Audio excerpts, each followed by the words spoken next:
तो बेटा आज हम डिस्कस करेंगे एक मरतबा फिर न्यूक्लियोफिलिक सब्स्टिट्यूशन रिएक्शंस का।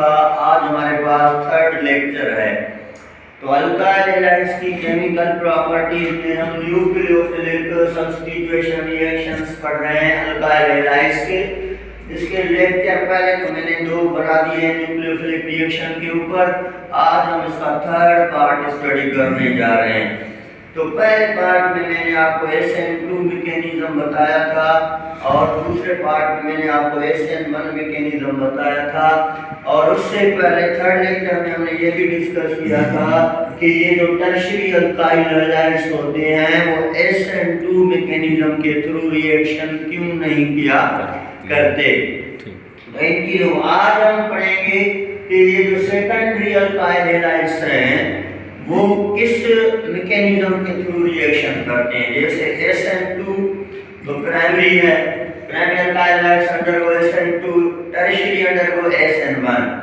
लेकिन आज हम पढ़ेंगे अबाउट द सेकेंडरी। तो देखें ये जो सेकेंडरी अल्काइल हैलाइड्स होते हैं, secondary alkyl halides undergo both secondary alkyl halides में SN2 रिएक्शन भी होते हैं और साथ साथ SN1 भी होते हैं। तो secondary alkyl halides undergo both SN2 as well as SN1 mechanism. लेकिन अभी हमें समझना ये होगा कि ये SN2 मैकेनिज्म या SN1 मैकेनिज्म कब करता है। तो याद रखें ये डिपेंड करता है on the nature of solvent. तो अभी याद करो सेकेंडरी अल्काइल हैलाइड SN2 देगा या SN1 देगा, this depend upon nature of solvent पे डिपेंड करता है। अगर आपके पास नॉन पोलर या नॉन आयोनाइजिंग सॉल्वेंट है, अगर नॉन पोलर या नॉन आयोनाइजिंग सॉल्वेंट है तो टर्शियरी अल्काइल हैलाइड्स में सेकेंडरी अल्काइल हैलाइड्स में SN2 रिएक्शन होगा। अगर आपके पास पोलर सॉल्वेंट है या आयोनाइजिंग सॉल्वेंट है तो secondary alkyl halides undergo SN1 mechanism. इसका मतलब क्या हुआ कि सेकेंडरी अल्काइल हैलाइड्स SN2 में मैकेनिज्म भी दे सकता है, SN1 मैकेनिज्म भी दे सकता है, लेकिन this depend upon nature of solvent. if solvent is non-polar, if solvent is non-ionizing, जैसे बेंजीन है, कार्बन टेट्राक्लोराइड है, तो ये SN2 को प्रेफर करेगा। अगर पोलर सॉल्वेंट आप लेंगे जैसे पानी है तो ये क्या करेगा, SN1 को प्रेफर करेगा। अभी देखें, पहले हम देखेंगे secondary alkyl halide SN2 reaction दे सकता है क्योंकि सेकेंडरी अल्काइल हैलाइड में न्यूक्लियोफाइल को अटैक करने के लिए इस पॉजिटिव कार्बन के ऊपर या न्यूक्लियोफिलिक कार्बन के ऊपर अटैक करने के लिए यहाँ से एक सेंटर मौजूद है।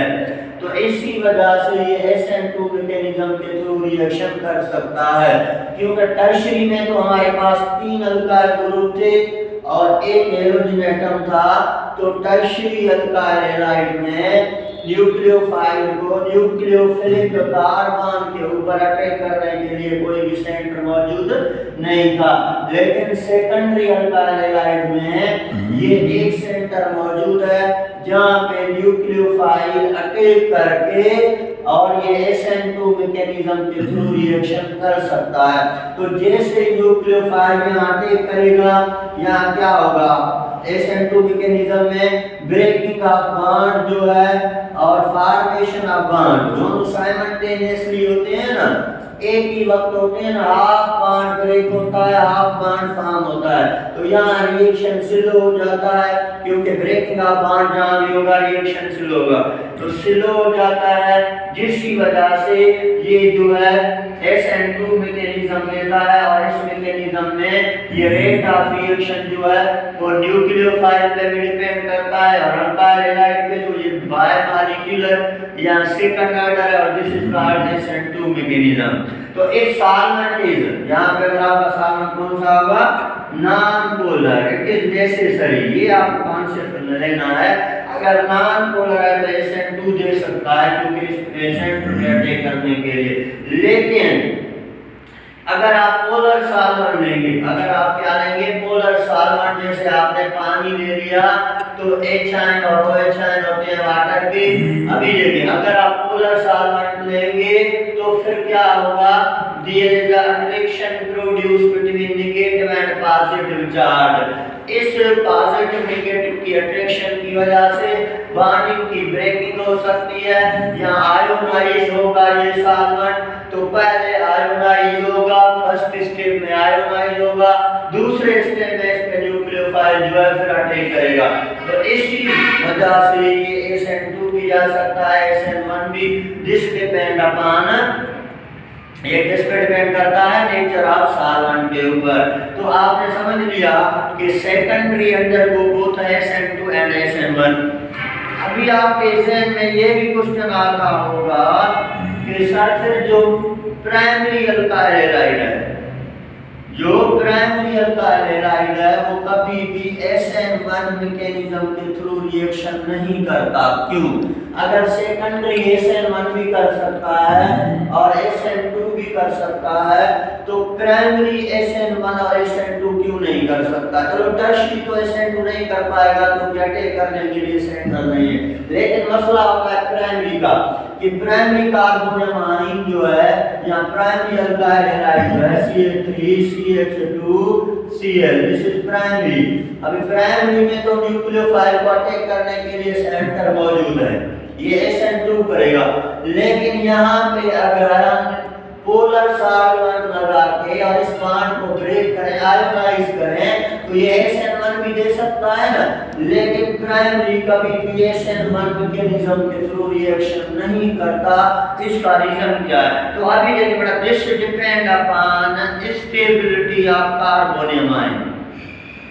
तो अगर आपसे कोई पूछ ले कि why primary alkyl halides does not undergo SN1 mechanism, तो हम कहेंगे sir this depend upon stability of carbonium ion. ये किस पे डिपेंड करता है? कार्बोनियमाइन की स्टेबिलिटी पे। तो प्राइमरी जो कार्बोनियमाइन है हमारे पास, ये देखें दिस इज प्राइमरी कार्बोनियमाइन। ये जो प्राइमरी कार्बोनियमाइन होता है ये अनस्टेबल है। ये क्या होता है? अनस्टेबल होता है। इसका मतलब है जैसे बनता है ये फौरन खत्म हो जाता है।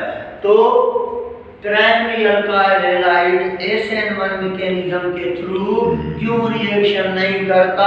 तो आपने सुना है कि SN1 में क्या होता है, पहले कार्बोनियमाइन बनेगा ना, फिर न्यूक्लियोफाइल कार्बोनियमाइन पर अटैक करेगा। लेकिन प्राइमरी अल्काइल हैलाइड का जो कार्बोनियमाइन बनता है या प्राइमरी कार्बोनियमाइन जो है वो अनस्टेबल है, जिसकी वजह से बनता है जल्दी खत्म हो जाता है। तो ये कार्बोनियमाइन इस फॉर्म में नहीं रह सकता, जिसकी वजह से यहाँ न्यूक्लियोफाइल इसमें अटैक नहीं कर पाएगा, ये पहले ही खत्म हो जाता है। तो इसी वजह से अनस्टेबल है। तो प्राइमरी कार्बोनियमाइन की अनस्टेबिलिटी की वजह से हम कहते हैं कि जो प्राइमरी अल्काइल हैलाइड है वो SN1 मैकेनिज्म नहीं दे सकता। अगर मैं यहाँ पे आपको थोड़ी स्टेबिलिटी बता दूं कार्बोनियमाइन की, तो टर्शियरी कार्बोनियमाइन जो है, ये मैंने क्या लिखा है, टर्शियरी कार्बोनियमाइन। तो टर्शियरी कार्बोनियमाइन मोर स्टेबल, सबसे ज्यादा स्टेबल कौन सा कार्बोनियमाइन होता है? टर्शियरी कार्बोनियमाइन। उसके बाद सेकेंडरी कार्बोनियमाइन। अभी देखिए सेकेंडरी कार्बोनियमाइन स्टेबल है, इसी वजह से ये सेकेंडरी अल्काइल हैलाइड SN1 दे सकता है। उसके बाद होता है प्राइमरी कार्बोनियमाइन, उसके बाद ये मिथाइल आयन।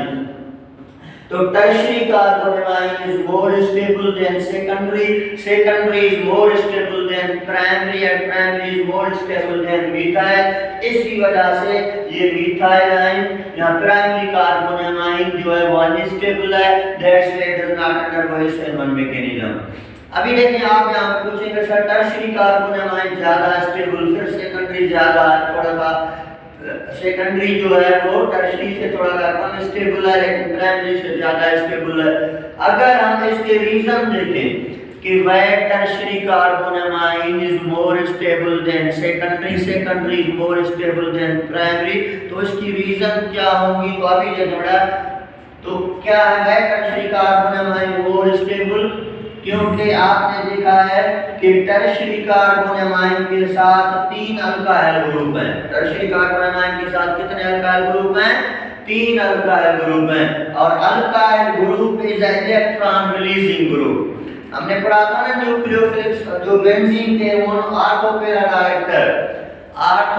डायरेक्टर्स हमने पढ़े थे ना बेंजीन में। तो ऑर्थोपेरा डायरेक्टर्स जो होते हैं वो रिंग की एक्टिविटी को बढ़ाते हैं, वो इलेक्ट्रॉन रिलीजिंग ग्रुप होते हैं। तो हमने पहले ही पढ़ चुके हैं बेंजीन में कि अल्काइल ग्रुप जो है वो ऑर्थोपेरा डायरेक्टर है या इलेक्ट्रॉन रिलीजिंग ग्रुप है।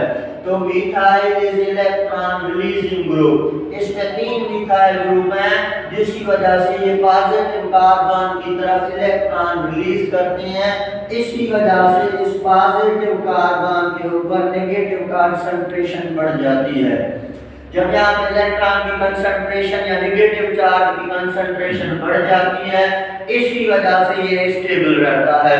फिर यहाँ 2 अल्काइल ग्रुप हैं, तो ये भी इलेक्ट्रॉन रिलीजिंग है, तो ये इलेक्ट्रॉन रिलीज करते हैं। यहाँ भी थोड़ी नेगेटिव कंसंट्रेशन या नेगेटिव चार्ज की कंसंट्रेशन इसके कंपेयर में तो कम है, लेकिन फिर भी इसको स्टेबल कर लेता है। लेकिन प्राइमरी में सिर्फ 1 अल्काइल ग्रुप है जो इलेक्ट्रॉन को रिलीज करता है, लेकिन यहाँ 2 अल्काइल ग्रुप रिलीज करने वाले हैं, यहाँ 3 रिलीज करवाए।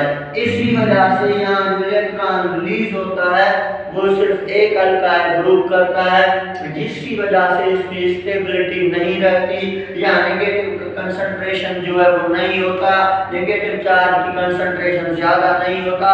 इसी वजह से ये फौरन या पॉजिटिव चार्ज है इसके ऊपर, जिसकी वजह से ये जल्दी किसी न किसी से रिएक्शन कर लेता है।